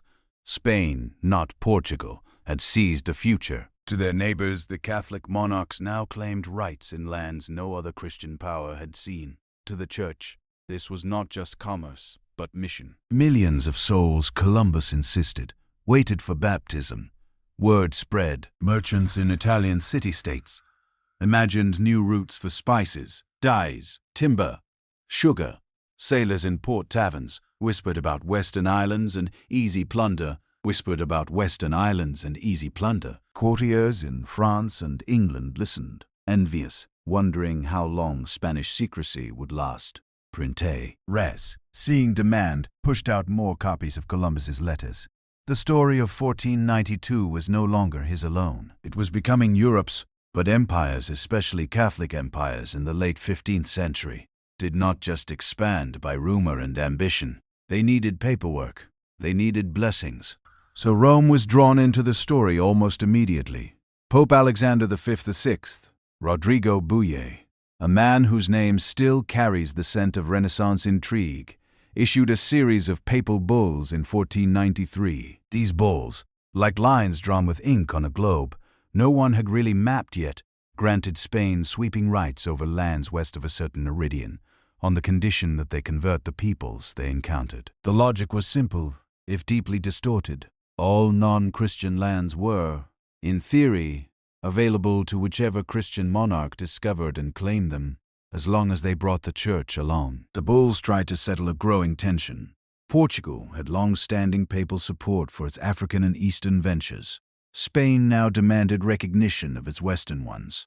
Imaginary lines, but with very real consequences. The Portuguese were not satisfied. They negotiated. The result in 1494 was the Treaty of Tordesillas. Representatives of Spain and Portugal sat down and with maps that were mostly guesswork divided the non-European world between them. A line was drawn, roughly 370 leagues west of the Cape Verde Islands. Lands to the west would fall under Spanish influence. Lands to the east would belong to Portugal. They were slicing up continents they had barely glimpsed. They did not know a vast continent lay between the Caribbean and Asia. They did not know that the line they drew would one day place a large slice of South America, what would become Brazil, inside the Portuguese, half by accident of geometry. They did not understand the human complexity of the worlds they would claim. Thousands of nations, hundreds of languages, cultures, as intricate as anything in Europe. From their perspective, however, this was order. This was legality. This was God's approval stamped over ambition. The bulls and the treaty wrapped conquest in a cloak of righteousness. To the Teno, to the Mer, to the Mexica and Inca, and countless others, none of this paperwork mattered. But it would shape the armies, ships, and governors that were now preparing to cross the ocean in escalating numbers. Back in Spain, as scribes copied treaties and bulls, another kind of preparation was underway. Columbus's next voyage would not be 3 small ships nervously crossing an unknown sea. It would be a fleet, 17 vessels, over 1,000 men, horses, pigs, cattle, tools, seeds, priests, with baptismal fonts and crosses, soldiers with steel swords and gunpowder, craftsmen, colonists, and more chains. This time, the goal was not just exploration. It was colonization. The instructions he received from the monarchs were clear. Establish permanent settlements, find and secure sources of gold, convert the natives, enforce Spanish authority. The romantic uncertainty of the first voyage, the sense of stepping into the truly unknown, was being replaced by a colder, more systematic logic. Ports would be built, lands would be granted, labor would be demanded. Resistance, if it came, would be crushed. Some of the men who signed up for the second voyage had read the embellished accounts of the first. They imagined easy plunder, docile peoples, tropical abundance. Others came seeking status, land, or escape from their lives in Europe. Almost none of them understood that they were boarding ships, not just for a journey west,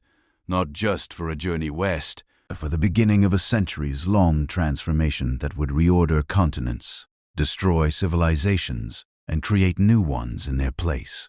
In the harbors of Cadiz, as the second fleet assembled in late 1493, the air would have been thick with the smell of tar and freshly cut timber, the clatter of barrels being rolled up planks, the shouts of officers corralling men and animals. Above it all, invisible but present, hovered the words of those papal bulls and those royal orders. A world they didn't understand had been divided, claimed, and now, in their minds, awaited occupation. Columbus stood on the deck again, the hero of Barcelona, the bearer of letters and living proof. But beneath the glory and the incense and the promises, something darker had already begun. The seeds of tragedy were sown not just in greed or in steel, but in the simple catastrophic belief that a place only truly entered history when Europe wrote its name on it. The fleet would soon sail. Back where this had all begun, on the island of Hispaniola, 39 men at La Vidad waited in a world that had changed around them. while Europe drew lines on maps. The Columbian Exchange. Biology's invisible revolutionize and imagine the ocean again. On the surface in 1493, it looks calm. Just wooden ships creaking in the waves. Sails billowing, men half asleep on deck. But inside those ships, something else is moving. Invisible, microscopic, silent, seeds packed in barrels. Animals penned below decks. And in the blood and lungs and skin of the sailors themselves, viruses. When Columbus crossed the Atlantic, he didn't just move people and flags and rumors of gold. He accidentally stitched together two biological worlds that had been separated for tens of thousands of years. Ecologists call what followed the Columbian Exchange not a treaty, not a trade deal, but a planetary remix of plants, animals, and diseases so massive that some historians argue it's the single most important ecological event since the end of the last ice age. For more than 10,000 years, the Americas had developed on their own biological track. Europe, Africa, and Asia, what historians often group as the Old World, had their own track. Different crops, different animals, different germs. When the first Spanish ships crossed the Atlantic, those tracks slammed together. It didn't happen all at once. There was no moment when someone announced, "Welcome to the Columbian Exchange." But over the next few decades, every voyage, every barrel, every cage, every breath of a coffin sailor carried pieces of one world into the other. Some of those pieces were deadly. Start with disease. In Europe, children grew up in a world crowded with domesticated animals. Cows, pigs, chickens, goats, with cities where sewage, garbage, and humans all shared the same cramped space. In that environment, diseases had been evolving, mutating, and burning through populations for thousands of years. Smallpox, measles, influenza, whooping cough, typhus. Old World people carried the scars of this history in their bodies. Not immunity in the absolute sense, but partial resistance, built up over generations. Those who had no resistance had often died young. Those who survived passed on genes and immune systems that could deal at least somewhat with these microscopic killers. The indigenous peoples of the Americas had faced their own illnesses, but not these. They had no long history of living cheek by jowl with Eurasian herd animals.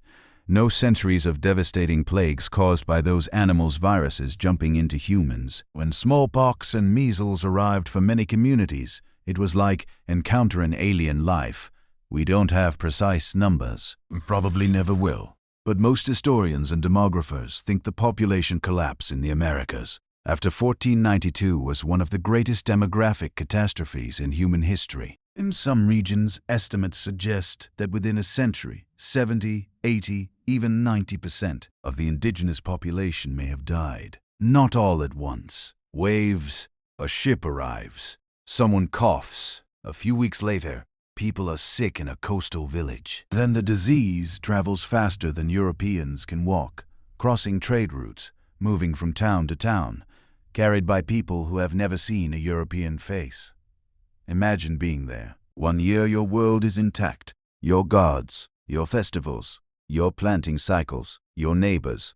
Then within a few seasons, elders are gone, children are gone, leaders, farmers, artisans, healers gone. The social systems that hold everything together start to fray, not because of battles with steel and gunpowder, but because invisible particles are rewriting the math of survival. The Spanish did bring violence. They brought conquest, slavery, forced labor, but in many places, disease got there first and did most of the killing before anyone in armor ever appeared on the horizon. Yet, the exchange wasn't just one-sided. It wasn't only death moving west. Sometimes, life and abundance flowed east. Think about your dinner plate. Tomatoes, potatoes, corn, chocolate, peanuts, chili peppers. All of these are American species. For tens of thousands of years, not a single Italian, Chinese, Indian, or West African farmer had ever seen a tomato plant, a potato tuber, a cacao pod, or an ear of maize. Within a few centuries of 1492, they were everywhere. Take the potato, a humble Andean tuber, adapted to high altitudes and cold nights. with an almost ridiculous amount of calories crammed into a small package. When Europeans finally began planting potatoes seriously, especially in places like Ireland, the effect was explosive. Suddenly, you could feed more people on the same amount of land. Populations grew. Villages that once scraped by on grain harvest now had a backup.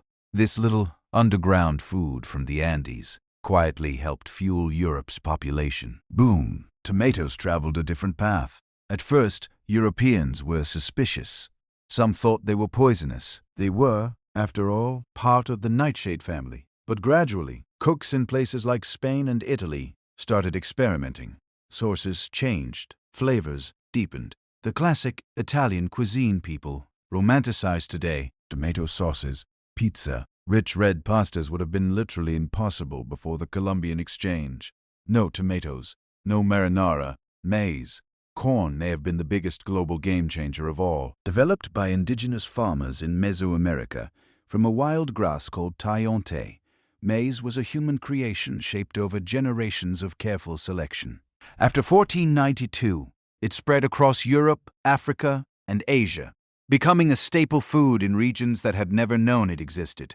In parts of Africa and the Balkans, people built entire diets around cornmeal. In China, maize helped sustain farmers in marginal upland soils, extending cultivation into places that rice couldn't easily reach. And then there was chocolate. Cacao, once a sacred drink among me elites, crossed the ocean and slowly evolved into the sweetened, milky form that would become a global obsession. What began as a bitter-spiced ritual beverage ended up as a comfort food in European drawing rooms and eventually in vending machines. So while disease was tearing societies apart in the Americas, American crops were beginning to reshape diets and populations in the Old World.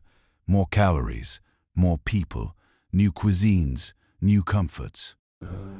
It was a deeply uneven trade, but it was a trade. The flow in the other direction wasn't just germs. It was hooves and snouts and roots and weeds. When Columbus returned to the Caribbean on his second voyage, he didn't come with just men. He came with animals that had never set foot in the Americas. Horses, cattle, sheep, goats, pigs, and seeds of European crops. Wheat, bee, olives, sugarcane, on islands where there had once been only native mammals like hooters and bats. Pigs were suddenly rooting through the undergrowth, eating anything they could find. They multiplied quickly, often escaping into the wild, turning into feral herds that disrupted indigenous gardens and trampled native plants. Horses were even more transformative. There had been horses in the Americas long ago, but they'd gone extinct at the end of the last ice age. When the Spanish reintroduced them, they didn't just alter transportation, they rewired entire cultures. Over time, indigenous peoples in the Great Plains of North America, far from the Caribbean, would adopt horses and create new ways of living, built around mounted hunting and mobility. But in the early years after Columbus, the change was just beginning. A few animals here and there, some fear, some fascination, and a future no one yet imagined. European plants behaved like quiet invaders. Wheat and barley needed cleared land, so forests were cut. Fields were plowed. Sometimes European weeds came along for the ride. Plants that stowed away in bags of grain or clung to the hooves of animals, then spread across new landscapes, outco-competing native species. Sugarcane, carried from the Old World tropics, would become one of the most important and brutal crops in the New World. It grew well in the Caribbean climate too well. European demand for sugar soared, plantations expanded, and with them came another terrible part of the exchange, the forced transport of millions of enslaved Africans to labor in fields that hadn't existed before 1492. A human current crossing the Atlantic in chains, driven by a plant that had changed continents. Even disease may not have been a purely one-way street. For centuries, doctors and historians have debated the origins of syphilis. Some argue it existed in the Old World before 1492 but was misdiagnosed as other diseases. Others point to evidence suggesting it first appeared in Europe, shortly after Columbus's voyages, spreading rapidly through armies and brothel, its symptoms far more severe than the later, more familiar form. In that telling, Syphilis is the American disease that went the other way across the Atlantic. A grim reminder that the Columbian Exchange wasn't a simple story of Europeans giving and indigenous peoples receiving. It was a genuine exchange, even if the balance of suffering was heavily weighted. Over the long term, the Columbian Exchange reshaped global agriculture so thoroughly that it's hard to imagine the world before it. India, without chili peppers, West Africa, without cassava or maize, Ireland without potatoes, Italy without tomatoes, Switzerland without chocolate, the American Midwest without wheat, the Caribbean without sugarcane, the Great Plains without horses, all of that impossible, all of that unthinkable. Tonight, if you open your kitchen cupboards, you're looking at the aftershocks of 1492. Coffee from one region, sugar from another, spices from another, chocolate, tomatoes, peppers, potatoes, a tiny museum of the Columbian Exchange, displayed as groceries. And it's still going. We're still moving species around the planet, sometimes deliberately, sometimes by accident, still creating new ecological combinations with consequences we don't fully understand. But in 1492, when Columbus first stepped onto that Caribbean beach, none of the people there, Spanish or Taino, could see any of this. To them, it was just contact between two human societies. They didn't know that plants were already planning their invasions, that animals were waiting in ships' holds to redraw maps of possibility, that viruses were quietly calculating their next host. The armies of conquest were not just men with swords and guns, with swords and guns. They were microbes, seeds, and hooves. Biology had entered the story, and it was about to rewrite it. Picture the ocean again, but not the lonely, anxious sea of the first. The immediate aftermath, Paradise Lost. 1493, 1500, voyage. This time it's crowded. 17 ships, hundreds of men, horses, attack dogs, seeds and tools, chains. Columbus isn't just an explorer now. On paper, he's a viceroy, an admiral of a new world. This second voyage, which leaves Spain in September 1493, isn't about finding out what's there. It's about deciding what to do with it. Spain knows much more this time. The court has heard Columbus's stories of gentle people, gold ornaments, and endless fertile lands. The dream has hardened into a plan. Colonies, plantations, mines. The monarchy once returns on its investment fast. So the fleet that sails west is less like a scientific expedition and more like a moving city of conquest. There are priests to convert souls, hidelos to claim land and status, bureaucrats to record who owns what, soldiers to make sure everyone gets in line. Some of the men on board probably imagine a tropical Eden, warm water, easy riches, friendly people ready to help.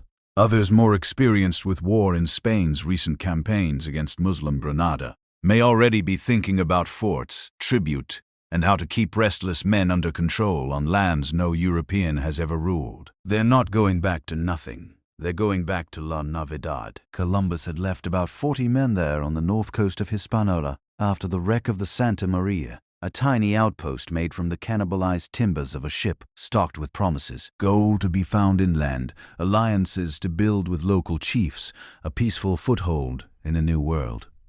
Now, as the fleet approaches Hispaniola, almost a year later, Columbus must be wondering what he'll see. Smoke from cooking fires, men running down to the shore, cheering the thriving little community trading with nearby Taino villages. Instead, they find ruins. La Navidad is gone. The buildings are burned, the fort destroyed, the men dead.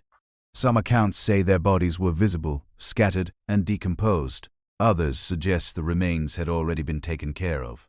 The site abandoned to vines and silence. Taino sources and later Spanish testimonies give a simple explanation. The men Columbus left had not behaved like guests. They fought among themselves, abused local women, demanded too much food, searched obsessively for gold, and tried to bully chiefs who didn't see any reason to obey them. One local leader, Canabo, is often named as the one who finally decided enough.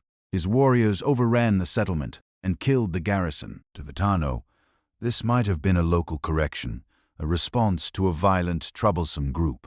To Columbus and his men arriving with 17 ships, it looks like something very different. It looks like rebellion. And rebellion calls for punishment. Any trace of hesitation that may have lingered after the first voyage dissolves almost instantly. The tone shifts from curiosity to control. The search for gold becomes entangled with the desire for revenge. The vision of a peaceful trading colony hardens into a plan for domination. Within days, Columbus orders a new settlement not far from the ruins of La Navidad. This one is called La Isabella in honor of the Queen. But the pattern written into its foundations is less a tribute and more a warning.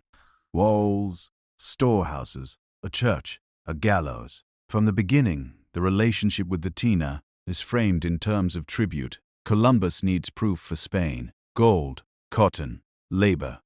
He also needs to keep his own men from turning on him. Many have been promised wealth, few find any. Hunger, disease, and disappointment set in quickly. So Columbus reaches a system that will become one of the defining features of early Spanish rule in the Americas. The encomienda. On paper, the encoma is almost benign. Spanish colonists are entrusted with groups of indigenous people. In return for protecting them, teaching them Christianity, and supposedly looking after their welfare, the colonists can demand labor, tribute, and service. In reality, it's something much simpler. It's organized exploitation, dressed in legal language. Taino communities who had once farmed, fished, and hunted for their own needs now find themselves obligated to carry food, build roads, work in mines, and serve in Spanish households. Men are forced to pan rivers for flecks of gold. Women grind grain, haul water, and serve the colonists in more intimate, coercive ways. Children run errands until they collapse from exhaustion. Some areas are ordered to deliver a specific quote of gold every few months. Those who meet the quota receive a small token, like a copper or brass disc, to wear around the neck, marking them as compliant. Those who don't or who try to avoid the mines face brutal punishment. There are accounts reported by later critics like Baume de las Casas of hands being cut off of bodies, maimed as warnings of villages burned for failing to produce enough. Even if every individual story can't be verified, the overall pattern is clear. A system built to extract maximum labor from a population that had no immunity to European diseases, no experience with this kind of coerced work, and no escape route off their own islands. Columbus, now acting as governor, proves far better at imagining grand titles than managing people. He has to juggle contradictory pressures. The Spanish crown wants profits and order. The colonists want land, labor, and personal freedom. The Taino want their autonomy and safety. Instead of balancing these, Columbus often satisfies the most aggressive voices in his own capital, while lashing out at indigenous resistance. Food shortages hit early. La Isabella is badly sited. Poor soil, brackish water, scurvy, dysentery of infections spread through the Spanish population. Some colonists mutter that Columbus misled them. Others openly defy his orders, raiding Taino villages for food and women. To reassert control, Columbus authorizes a campaign of terror against those he sees as threats, especially Cabo, the chief associated with the destruction of Labadad. Through deception and force, Spanish forces capture him. He's bound in chains, paraded as a trophy, and eventually dies on a ship bound in Spain. But if Columbus thinks cutting off the head of resistance will end it, he's mistaken. Across Hispaniola and neighboring islands, Taino leaders notice a pattern. Strangers' demands only increase. The violence escalates. Their numbers grow with every ship. Their numbers grow with every ship. Chiefs, who had initially tried to host and appease, now begin to plot something else. Resistance. In 1495, a major coalition of Taino warriors confront Spanish forces in the interior of Hispaniola. Estimates of their numbers vary wildly. Tens of thousands in some reports, perhaps far fewer in reality. But the sense is the same. This is not a minor skirmish. It's an attempt to push the invaders back. It fails. Steel weapons, crossbows, cavalry, and war dogs give the Spanish a decisive advantage. Horses in particular terrify fighters who have never seen such animals before. After the battle, Columbus's forces pursue fleeing groups, capturing many as slaves. Some are kept to work the fields and mines. Others are shipped to Spain and sold. This is one of the earliest waves of mass indigenous enslavement in the Americas under Spanish rule. It won't be the last. The devastation isn't just from war and forced labor. Diseases, likely smallpox, influenza, and other Eurasia. Then infections begin to move quietly through Taino communities. People who have never encountered these pathogens have no built-up immunity. Deaths rise, often without the Spanish fully understanding why. To the Taino, it may seem as if the arrival of the strangers has called down a new kind of invisible curse. Some historians hesitate to use the word genocide for this early period, pointing out that the Spanish crown occasionally passed laws meant to limit abuses. But on the ground, the combination of deliberate terror, mass enslavement, systematic overwork, and indifference to Taino survival feels very much like a slow-motion extermination. Reports start flowing back across the Atlantic, not just triumphant tales of conquest, but disturbing accounts of chaos. Colonists write letters complaining that Columbus and his brothers are tyrannical, favoring their own friends, hoarding privileges, punishing debtors. Others accuse him of weakness, of not being harsh enough, not delivering enough gold, not keeping the colony orderly. The crown is far away, but not deaf. Spain has just invested enormous prestige in this venture, and it can't afford complete collapse. So in the late 1490s, royal officials begin to take a closer interest in what is actually happening in Hispaniola. In 1500, a royal commissioner, Francisco de Barbadia, arrives with broad powers. He hears the complaints, sees the prisons filled with both Spaniards and Taino, and reads the accounts of whipping, hangings, and mutilations. Whatever personal motives he might have, he comes to a clear conclusion. The colony is out of control, and Columbus is at the center of the storm.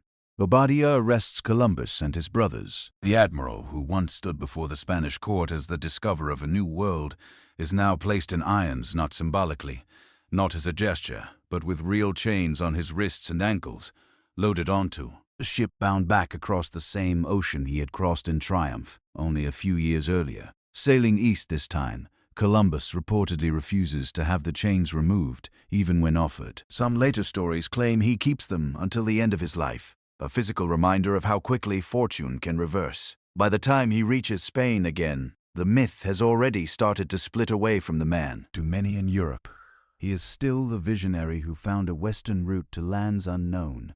To those who lived under his rule in the Caribbean, he is something else entirely. An incompetent governor, a brutal master, a man whose arrival turned their world from a complex, thriving island society into a landscape of hunger, fear, and loss. Between 1493 and 1500, the paradise that Columbus had described on his first voyage is already slipping away. Forests are being cleared, villages disrupted or destroyed, populations forced into new patterns of labor and dependence. A door that had been opened with gifts and curiosity is now held wide with swords and shackles. The age of exploration has already become the age of conquest, and for the Taino the clock is ticking. By the time Columbus reached the end of his life, the world he thought he discovered still existed only in his imagination. Picture him in 1506, an aging man in Valladolid, Spain, his joints aching from decades at sea, his eyesight failing, his reputation already dimmer than it had been on that triumphant day in Barcelona, when he first returned with captives and gold trinkets. He's been arrested once, shipped back to Spain in chains after accusations of cruelty and misrule in the Caribbean. He has fought legal battles to regain the titles he was promised, the share of wealth he believed was his by right. The Admiral of the Ocean Sea now spends much of his time writing letters and petitions, arguing, pleading, insisting that he has been wronged. But through all of this, one belief never waver. He is certain he reached Asia. To his dying day, Columbus insists that the lands he sailed to are the outskirts of the Indies, the fringes of Kath and Sepang, Asia's eastern shores. He pores over maps and biblical prophecies. He tries to reconcile what he saw with what he expected to see. The people, the plants, the distances.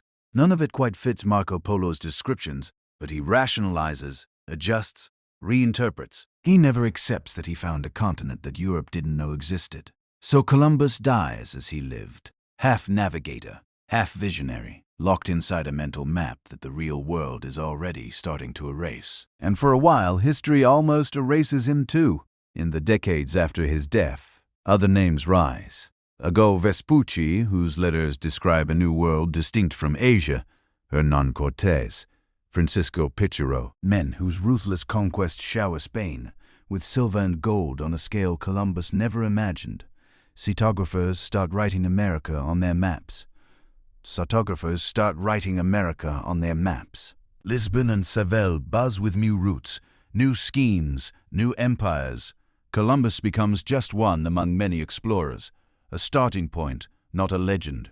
The transformation from fallible navigator to near mythic hero comes much later, under very different skies. Fast forward to the 18th and 19th centuries. A new country has appeared on those maps, the United States. It has broken away from Britain and is searching for a story, a founding myth that doesn't depend on kings or ancient European traditions. Columbus is perfect. He didn't sail for England. He represents daring, risk, crossing an ocean. He can be reshaped into a symbol of discovery, of bold beginnings, of what people call the spirit of the New World. So, American writers and politicians start to reinvent him. School books turn a complicated Geno's mariner into a Flawes visionary who proved the world was round.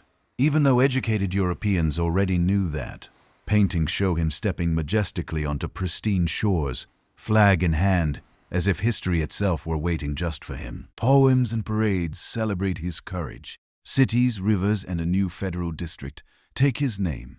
Columbia, the District of Columbia. The messy details fade. The arrests, the mismanagement, the violence, those are brushed aside or not mentioned at all. The Tano and other indigenous peoples disappear from the story, replaced by vague Indians in the background of heroic scenes. The real man who died uncertain is turned into a statue, literally. Marble Columbus towers over public squares, always pointing west, always on the brink of a discovery that no longer quite matches what actually happened. But the people who were on those islands when he arrived, they never had the luxury of forgetting. For indigenous communities across the Americas, 1492 isn't just a date on a timeline. It's the beginning of a long, painful before and after, in Taino oral traditions, in Caribbean folk memory, in the stories passed down quietly within families. Columbus is not a heroic stranger. He's the doorway through which disease, slavery, and displacement came. Yet even in the face of devastation, their story doesn't end. Taino identity for a long time was said to have vanished. Many historians once wrote that they were completely wiped out within a few generations. But genetic studies, linguistic traces, family names, and living cultural practices in Puerto Rico, the Dominican Republic, Cuba, Jamaica, and beyond tell a more complex story. People across the Caribbean today recognize Taino roots in their food, their music, their agricultural techniques, their words, hurricane, canoe, barbecue, hammock. Community groups and activists explicitly reclaim Taino heritage and offers a romantic fantasy, but as a quiet insistence. We are still here. Our ancestors did not vanish. They survived in us. They survived in us. Across the Americas, indigenous perspectives on Columbus are different in tone, but united in one basic truth. For them, 1492 marks not discovery, but invasion. In the Huano Sea territories around the Great Lakes, in Andean communities in Peru and Bolivia, among the Maya in Mexico and Guatemala, Columbus is often seen as the first in a line of outsiders who brought forced conversions, land seizures, and epidemics. Yet, the story they tell is not just one of loss. It's also survival, languages preserved against all odds, ceremonies conducted in secret when they were outlawed, knowledge of planting cycles, medicinal plants, and sacred landscapes, passed on quietly, parent to child, generation after generation, beneath the noise of empire. In the 20th and 21st centuries, those quiet survivals become louder. Protests begin to challenge the parades and statues. Indigenous scholars and writers publish accounts that center their own ancestors' experiences rather than European viewpoints. The mythic one-sided Columbus story starts to fracture. revealing the people who were always there but rarely acknowledged. This is where the modern Columbus Day controversy comes from. For many Italian Americans in the United States, Columbus Day began as a way to claim respect in a country that discriminated against them. In the late 1800s and early 1900s, Italian immigrants faced violence, stereotypes, and suspicion. Honoring an Italian navigator who helped open the Americas became a symbol of pride and belonging. So for some, Columbus Day is still tied up with that history of struggle and acceptance. For many Indigenous people, though, the same holiday feels like a celebration of the day their world started to collapse. It feels like a public festival held at the Saito. Tefa family tragedy. These two emotional truths clash. That's why around the early 1990s and into the 2000s, you start to see a shift. Cities, states, and countries begin replacing or pairing Columbus Day with Indigenous Peoples Day, Dia della Resistencia Indigena, or similar observances. The focus moves from honoring a single European explorer to recognizing the survival and contributions of native peoples. Different places remember 1492 in very different ways. Different places. In Spain, October 12th is celebrated as the Fiesta Nacional, also called Dia de la Hispanidad. It emphasizes the creation of a Spanish-speaking world, the spread of language and culture across continents. Official narratives often highlight exploration and global influence more than conquest. In much of Latin America, the same date has worn many names. Each name reflects a different interpretation. Mixture, domination, and counter-resistance. In the Caribbean, the memory is especially intertwined with the Taino story and with the transatlantic slave trade that followed. 1492. There is the first beat in a rhythm that soon includes enslaved Africans, forced labor, sugar, plantations, and revolutions. And in many classrooms around the world today, 1492 is presented not as a neat turning point, but as a tangled knot in global history. Economic historians see it as the start of massive wealth transfers, the rise of Atlantic empires. Environmental historians see it as a key moment in the reshaping of ecosystems. Indigenous historians see a catastrophe in the beginning. While we argue about statues and holidays, archaeologists quietly keep digging. On islands Columbus visited, underwater teams explore shipwrecks from his later voyages, piecing together details of how those expeditions were supplied and how they failed. On Hispaniola and Cuba, researchers excavate Taino villages, revealing complex societies with boku, Rhett's ceremonial pluses, and sophisticated agriculture that Columbus barely understood. Chemical analysis of human remains shows changing diets as European crops and animals appear. Isotope studies track movement, showing who was local, who was forced to move, who married into whom. DNA evidence hints at early mixing between Spanish, Taino, and African populations, sooner than many written records suggest. Every few years, a new find shifts the picture slightly. A Taino village turns out to have been larger than assumed. A European artifact appears in a layer earlier than expected. A re-evaluation of Columbus's own logbook suggests he may have misjudged distances more drastically than once believed. History keeps rewriting itself, not because the past changes, but because our questions do. And this is where the story of 1492 becomes something more than a debate about one man. When you pull back and look at all the layers, Columbus's stubborn belief that he reached Asia, the American reinvention of him as a flawless hero, the indigenous memories of catastrophe and survival, the modern controversies over holidays and statues, the ongoing archaeological discoveries, you start to see that there isn't one single way to remember that year. There are many. Each perspective is like a different shoreline, glimpsed from the deck of a ship at night. You see part of it, lit by whatever lantern you happen to be holding. The rest disappears into darkness, not because it isn't there, but because your light just doesn't reach it yet. Understanding this doesn't make history. It makes it richer. Columbus can be both a skilled navigator and a deeply flawed leader.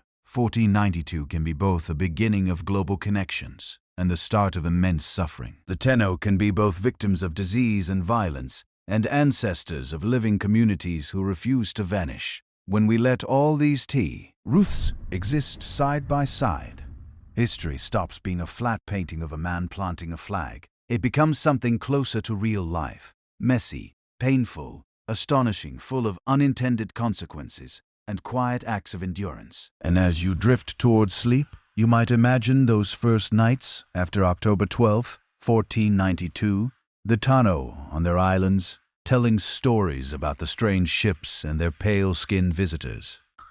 Columbus on his flagship, writing in his journal by lantern light, convinced he is on the edge of Asia. All of them unaware that centuries later, people they could never imagine would still be arguing, digging, remembering, and reimagining what those days meant. The waves that rocked their ships and lapped at their shores are long gone, but the ripples from that moment, they're still moving quietly through our maps, our languages, our holidays, and our dreams. So now, as the waves calm and the sails slacken, you're lying conclusion, drifting off with history there somewhere between waking and sleep, with 1492 still echoing softly in your mind. A single voyage, 3 small ships, a few hundred men. Yet everything that followed, the empires, the epidemics, the plantations, the revolutions, even the languages many of us are thinking in, right now, unfolded from that collision of worlds. On one side of the ocean, a Europe hungry for spices, land, and salvation. On the other, the Taino and countless other peoples living in worlds that were complete and coherent long before Columbus ever saw a shoreline in the dark. 2 realities both fully human, meeting in a moment neither side could truly understand. When we look back, it's easy to see only forces. The age of exploration, the rise of Europe, the fall of Indigenous America. Big phrases that sound like they move on rails, but underneath all of that were real people who woke up each morning not knowing they were his Tory. A Taino child watching strange floating mountains appear on the horizon.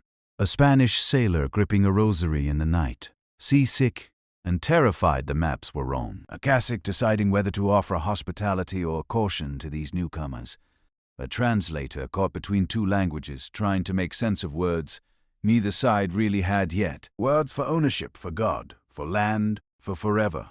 History isn't just dates and titles. It's pulses and breaths, fears and hopes, all layered on top of each other. It's the quiet sound of waves against a hull, the night before a landing that will change the world, and the rustle of palm leaves in a village that has no idea it's about to be renamed, redrawn, and rewritten. As you drift towards sleep, you might let your mind wander back over the scenes we've visited. The crowded, anxious streets of late medieval Spain. The open ocean at night. Stars wheeling overhead as the crew whispers about turning back. The first moments on that Caribbean beach, where nobody yet knows who is discovering whom. The slow realization over months and years that this isn't a brief encounter, but the beginning of something that cannot be undone. One voyage and yet centuries of consequences. The crops that changed diets on both sides of the ocean. The diseases that tore through communities. The ideas that spread, twisted, resisted. The memories that were preserved and the stories that were silenced. All of it somehow connected back to those first footprints in the sand. In October 1492, you don't have to decide right now in the dark whether Columbus was hero, villain, or something in between. You don't have to solve the debate before you fall asleep. You can simply hold the complexity for a moment. A world before contact, a world after, and that narrow, fragile bridge between them, walked by men who didn't know they were crossing from one era of Homer, and history into another. As your breathing slows, you might reflect on how many turning points there have been. How often a single choice, a ship launched, a voyage funded, a shoreline approached, ripples outward through centuries until it leaves faint traces even in your life, in your language, in the foods you eat, in the maps you learned as a child. One night in 1492, shaping countless nights after. If you're still awake and you've enjoyed drifting through this piece of the past, you can gently tap like or subscribe so you can fall asleep with more stories like this whenever you need them. If you feel like sharing, you can leave a quiet comment telling us where in the world you're listening from. Curled up in a small apartment in Madrid, maybe, or in a dorm room in Sao Paulo, or on a couch somewhere far from the Atlantic, letting old oceans rock you to sleep. If you'd like to support this channel a little more, You can also join our YouTube membership. It's completely optional, only if it feels right for you, and simply another way to help us keep making long, calm journeys through history, night after night. But for now, you don't need to do anything at all. You can let the story fade into the background like a ship disappearing over the horizon. Let the last traces of 1492 blur at the edges. The voices growing softer, the lantern light on the deck dimming to black. The waves that once carried Columbus across the ocean can carry you somewhere gentler now. Let them rock you. Let the distant surf of centuries roll in and out. The islands grow quiet, the ships anchor for the night. The stars above the Caribbean sky hold their silent watch, and you can drift off with history.